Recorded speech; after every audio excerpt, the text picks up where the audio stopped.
Much easier with the pulley system. Definitely. Okay, let's get back to business, shall we? We all crossed that dreaded ravine once again, this time fully making use of Matatak's pulley system, which didn't quite seem to add everyone at ease for some reason about that. As we crossed away, we went down, walked up, and started to get ready to take out the contraptions for whatever sort of project Matatak had begun to work on. I and myself had stood by for a moment, once again feeling a bit nauseous at the leap we had to take. But as I did that, I also turned and noticed Straga seemed to be enraptured by the burning flame inside the chimney. What's up? You cold? Why is there a chimney in the dungeon? Huh. Interesting question. Especially in a room like this, I know there's some lighting. I mean, the Stroln use this room, but usually they put up other torches or lights. This is our side. And also, I'm looking now. Where does the smoke go? Yeah, where does the smoke go? It should. Okay. Let's take a look. So, that's a fire, but it must be feeding. Hang on. Let me see. Where's something around here? I took a moment to attempt to try to find something that I could use to extinguish the flames. As I turned around, I saw the torches hanging over, and didn't notice the vents on the roof that would bleed out the smoke over time. It almost came naturally to my mind that for some reason that would be the same for the fire, but the chimney there seemed rather thin and didn't seem to lead up in the same way as the slits on the roof. So, following the advice of Straga, I gathered up some of the goop that had found its way on the ground and moved on over. Wrapping it in a broken piece of pot, we tossed it in, and the fire dimmed for a moment. Oh, this isn't normal flame. Look, it's some kind of magic. Look, the goop is coating around it. Straga reached hand deep into the fire, and it didn't really seem to burn.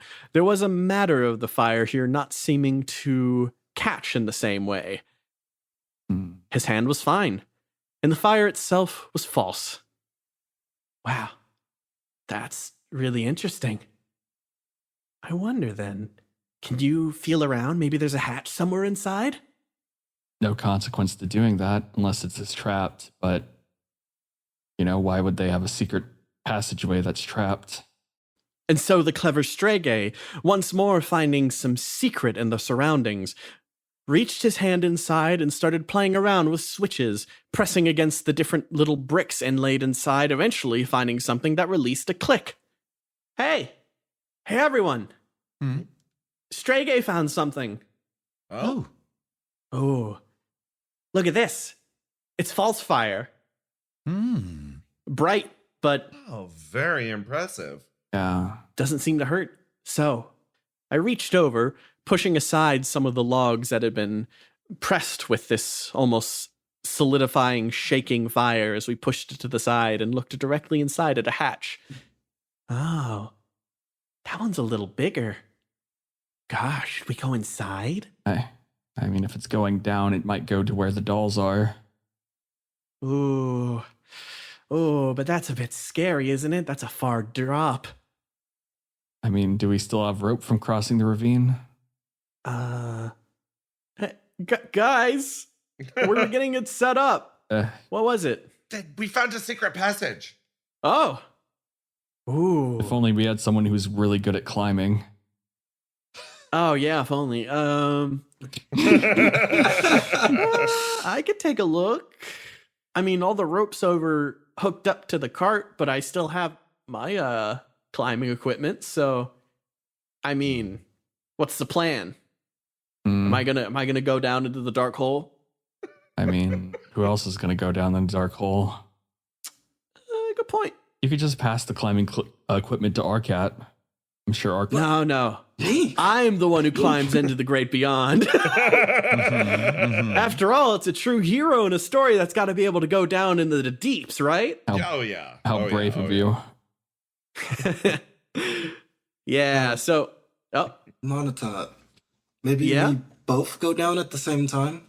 You know what? I'll start it and you can trail behind me. So I'll be the trailblazer and you cover my back, huh? Yeah, I don't want anything weird to come leap at you.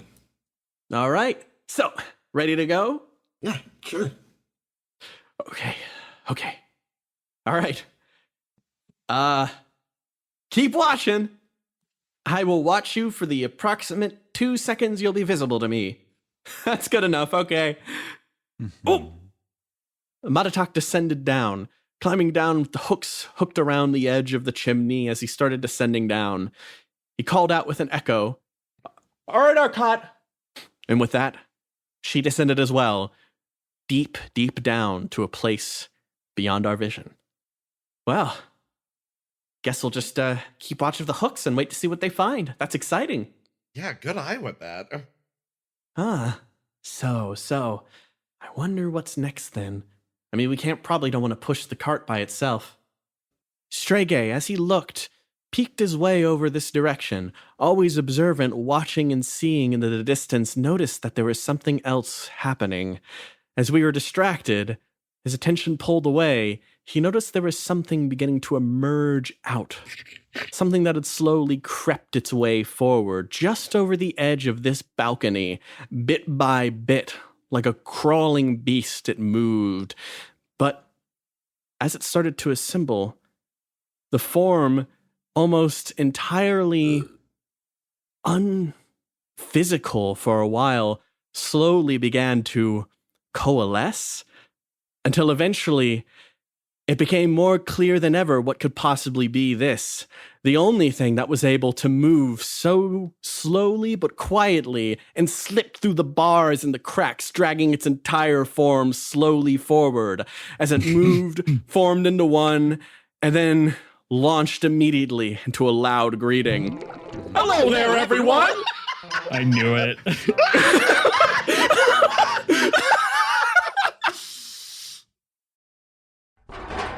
Oh, how our intrepid heroes went, moving deeper into the abode here. As they marched on, Matatak and Arcot crawled down to the twisting pipework as they found themselves slowly shifting off to a place that was very, very different. Many of the entries were too small, which meant their time was spent crawling around the largest path they could find, one piece of ductwork that pulled their way through. A Huma could not fit, but us Galoin managed to pull ourselves very carefully through, making loud banging noises that almost reverberated throughout the entire pipework. We could hear them for a time as well. There was truly no way to hide through such an echoing, metal-bumped interior, as they pulled their way forward and eventually found themselves to a grate they could punch through. Eventually, Matatak, using his tools, managed to open it up and pop through to the other side, revealing something rather strange and otherworldly just abouts. Whoa. Oh. Hey, Arcot, take my hand. I'll just yank you out. Thank you. Yeah, this is... This is, weird necromancy stuff. I don't know. Don't touch it.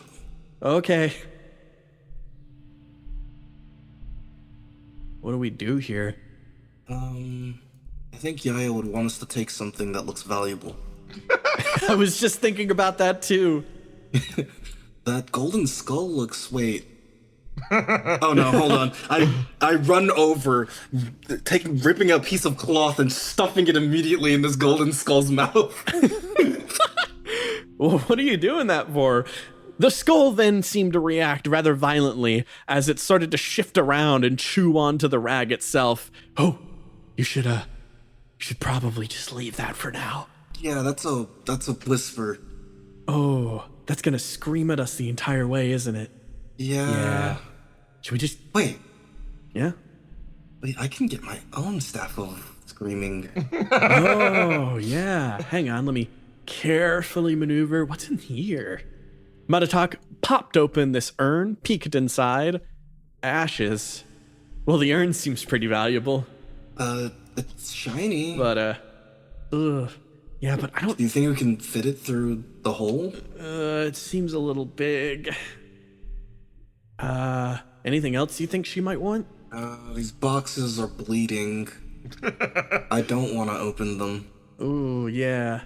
That'd be kind of bad. And that barrel is also bleeding a little bit, so... Ugh. Is this just all blood? Yeah, I don't want to touch that stuff.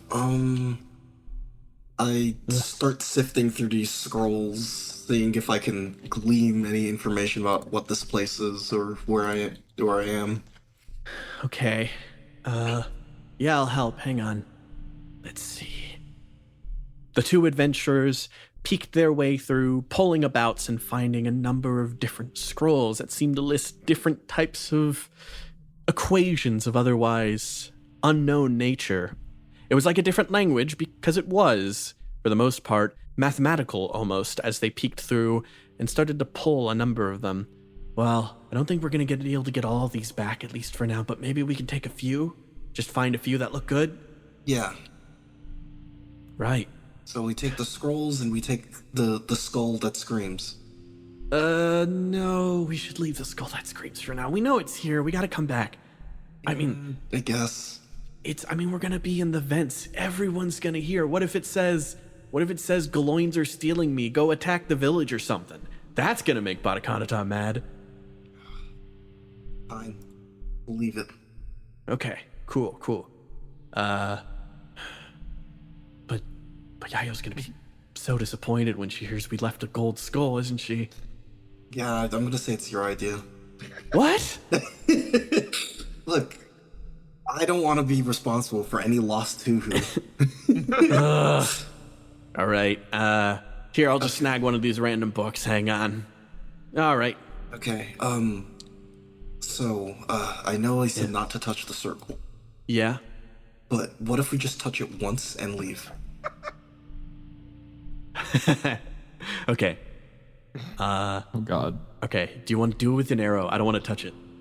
Oh, that's a good idea. I was gonna touch it with my hands. I knock an arrow. Shoot it into the middle of the circle. Arcot knocked an arrow. Raising it forward and firing, it almost immediately impacted through the air with the purple outer circle. As it seemed to impact in with a silent force almost launched the arrow directly up, smashing it against the roof. Oh, that was different. Oh. I guess it's good I didn't step over the portal at any point.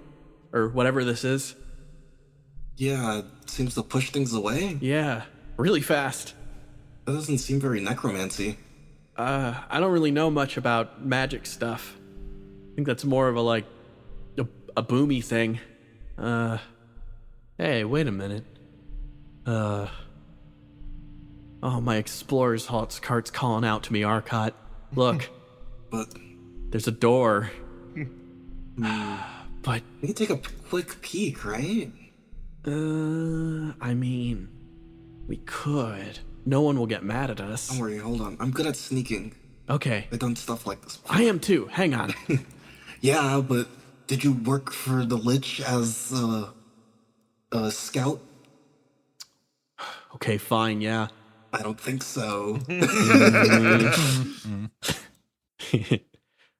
Arcot took steps forward and, holding the door open, peeks through and gazes at something that she had never seen before beneath the humble caves that we called home. I am so happy to finally make the acquaintance with you all. What? It's been a pleasure. Oh. It's been so long. Last we left, I made a terrible decision. Yeah? What decision's that? The decision was quite simply that I failed to understand and appreciate how hard our Galoins in the community do work. Oh, and you appreciate that now. That's so true and correct, yes. I appreciate every single thing that you've done, and I came to give an earnest apology for the fact that you have been hardworking and I have been disrespectful. Oh, really? Mm-hmm. If that's the case, why didn't you return the shroud you took from our elder? Oh, I wish I could return every valuable object to everyone, but unfortunately that was not one I could do because I had already passed it off. Of course. I just have a question. So what are you willing to do to make up for the horrible mistreatment of the community? Well, I'm just more than happy to try to see what I can do for you. I would like, if possible, to offer you this. What's that? A singular piece of paper slipped out from our beloved community manager's goo. It seemed to deposit outward, also soaked and almost tinted green. On it read, "I am sorry, 1 free meal." I would like to offer you 1 meal of the Lich's very own kitchens. Oh. It will be delicious and excellent, just for you. I mean, I'd be more than happy to accept this if, you took us along for the free meal. I'm afraid I can't do that, not due to the lack of wanting to, but instead due to the fact that I am very much engaged in other business. Of course, then we'll hold on to this free meal coupon, and you can take us for our 1 free meal whenever you are less busy. After all, you have to be so busy getting back to so many important community management tasks. That's correct. I will gladly take you for your meal in the future. But for now, Right. all I have to do is continue working with my new boss. Who's your new boss? Well, because Madam Bitter is unfortunately predisposed to very deserved and very much respected Yes. Miss Yayo, what is a nice word for crying? For no reason I need to know. Crying is very aggressive. Crying's not aggressive. There's nothing wrong with letting your feelings out. Oh, Madam Bitter is letting her feelings out deep within the caves, and currently I'm just trying to help out my new active boss who is actively in the process of trying to make the caves a better place, I think. Oh, are you working for Miss Sweet? No, Really? no, Salt, no. Dinky. No, Sour? no, it's a rumbling behind us as one of the other hatches from the fireplace opens up and breaks out, a form emerging out. Oh. That's right. That's Umami. Umami is my new great boss and is also very, very receptive, I think, to me. Oh my stars. I have not received one discernible complaint in my entire service. Wow. I'm gonna keep it real with everyone. I think we should probably defect.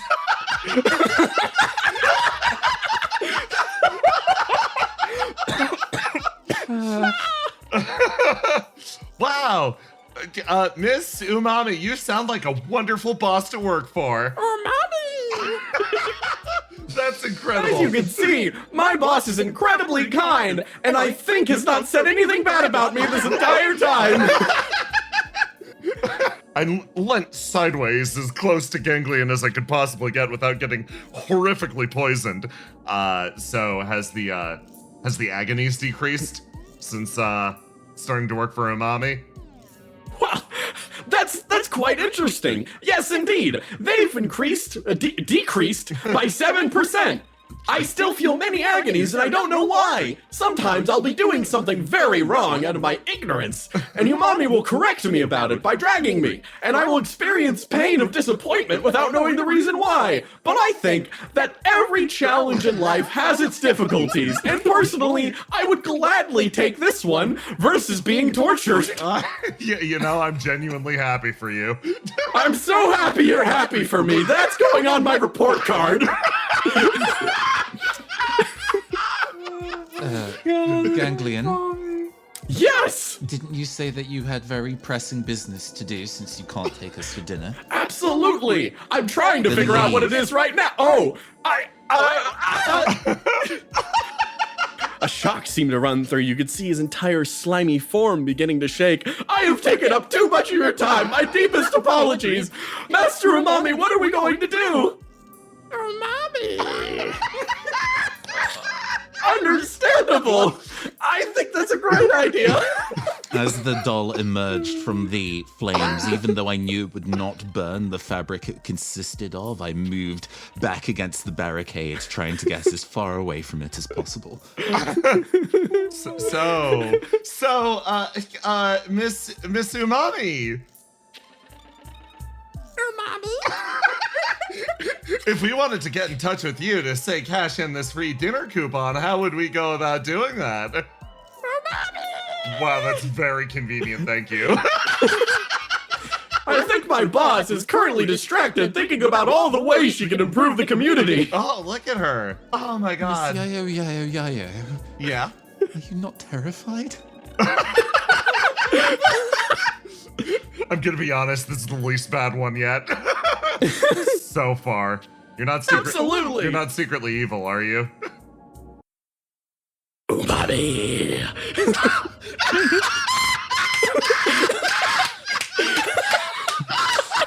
Nope. No, absolutely not. See, she's fine.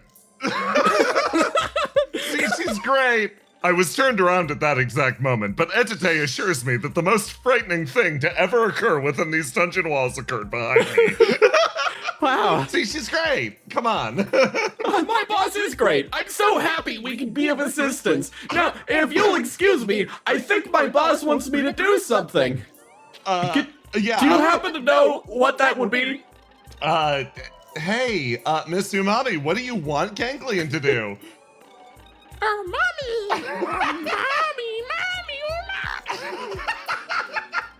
Yes, I know, I'm slacking off! Oh, mommy! I'm sorry, no, of course that's not what you said, I'm very sorry! We must need to clean up, right? Oh, mommy! Oh, of course, it's cleanup time, of course! I'm being silly. Here, I'll just sweep up on the ground and... I watched as the thing almost wrapped around the stake on his head and pulled him like via leash, dragging him this way as his entire body seemed to pitch and turn as he was pulled off in a direction ever so suddenly. Oh, why? Why? Please tell me so I can improve my approval rating! Mommy! I can't believe this is comparatively better for him than the last one. Bye-bye! I'll see you later! Yeah, just looking let you forward to know, dinner. you're doing great, and I think the Lich will be very pleased upon the day of reckoning. Thank you! Bye! What was that? What was that? A what? I think it was Umami. Oh.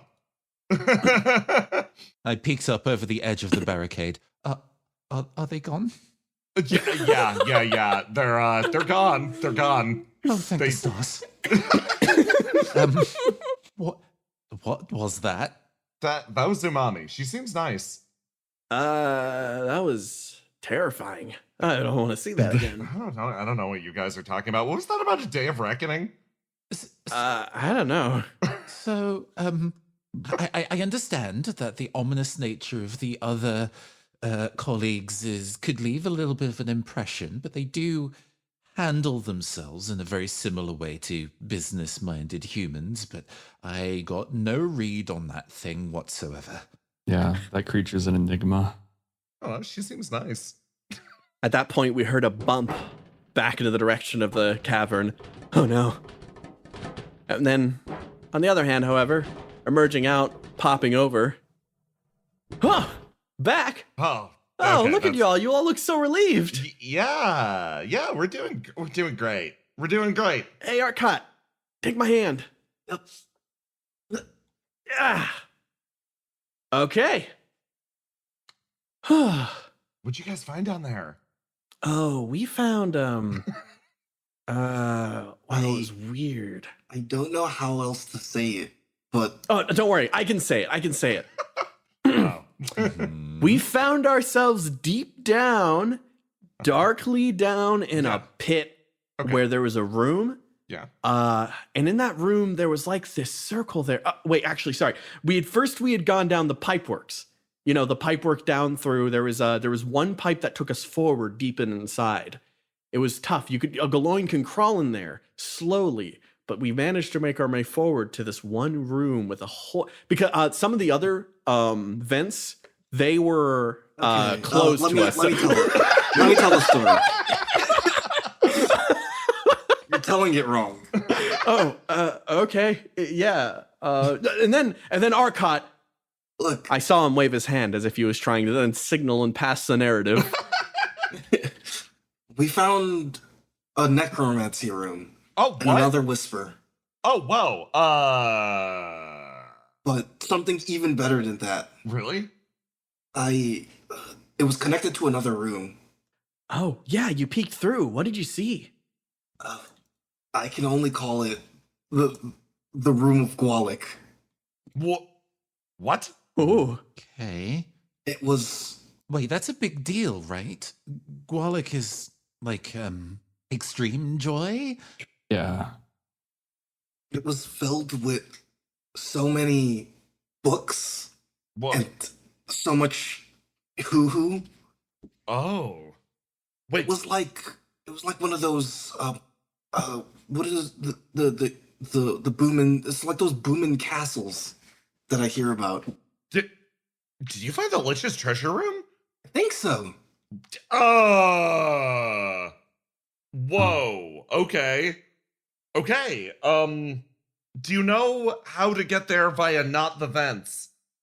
No.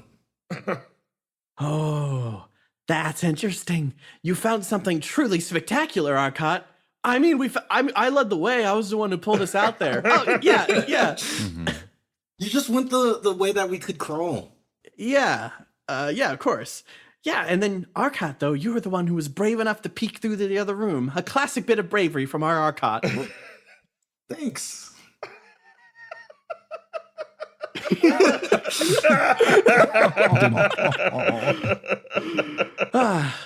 So then, So you said you found a golden skull? Oh yeah, it was another whisper. Monotalk said to leave it. I That. wanted to bring it, but Yeah. What? well, it's because the skull was, if they talk loud, right? I mean, I mean, yeah. If that's why you gotta mute it. yeah. Yeah, but like keeping it muted while crawling through a tunnel system like that is super loud. That's I don't know who else might be listening. that's fine. What if that weird bird's listening? Well, Fine, we could go back. yeah, it seems like it's something we're not gonna never go back to. It's just if you heard the voice of the whisper, you could probably figure out who actually owns that room. Oh, you're right. Yeah. That's for another day. I don't suppose when you were making your way back, you ran into Ganglion and company? What, Ganglion's alive? Anglion's the community manager? Yeah. Yeah. Yeah. No, I don't think so. Yeah, I don't think you could ever mistake seeing those two. Um, That's fine. Okay. To summarize what we had seen, I talked through the events while they were away for other matters. Clearly, they had must just narrowly missed each other, or there was some other route the slime and the doll could take that we could not. Huh. Okay, so they may be some of those even smaller pathways they took. You know, if there's like a lich's horde down there, then maybe those other paths lead to other rooms too. Oh. Okay. Excellent discovery, you two. Both of you. Yeah. And thank you all for the help. I mean, you all kind of helped me get some stuff going, so all right, hey, you know what? How about, as a reward, what if I let you guys in on another little secret I found? Ooh, what's that? Hmm. Well, I mean, I've never seen a room like that, but what you're kind of describing to Arcot, like, it sounds a little bit familiar. I am an explorer, and I like looking around the caves as best I can, because, I mean, it's our cave, so we should be able to look around, right? Even when they say we shouldn't. So, Mm-hmm. a little while after the shift, I found a new opening in the caves, and I walked my way through, and I found a bit of broken wall that I slowly kind of started picking through while you guys were out and busy. I started going inside because I think I found the jackpot and managed to score a kitchen room deeper in the dungeon. Really? Yeah. Okay. Nice going. Yeah. I was originally just going to tell you after I'd assembled everything, but I mean, I guess my reward a little early since, you know, we kind of already you already kind of helped a lot, and you know, maybe it'll be valuable. Maybe that will help. I don't know. That's extremely sweet of you. Thank you. Yeah, it's nothing. Yeah. Good job, Matatak. Looks like you're letting the story go even deeper. Yeah. Right. While we're on a high note, we did abandon you in the middle of executing our first plan before we go and put a hat on a hat. Shall we secure the ballista before we follow up on the kitchen? Yeah. Oh, absolutely. Okay. So we all marched off, proudly assembled ourselves around the ballista, and began to shift it on its side and prepare to roll it back out. They say it's been too long. It's so nice to see you. You're a good friend of mine. So long farewell at you. No, I can't believe, oh no, not words from thee, but said in facsimile, yearning for that distant we. So I'm searching for near eternity, but I don't know where I should be. Love of branch, no family tree, no friends I have to see. An unfriendly propensity is my natural state to take flight in perpetuity. And so echo back is only me, cut off from precious we.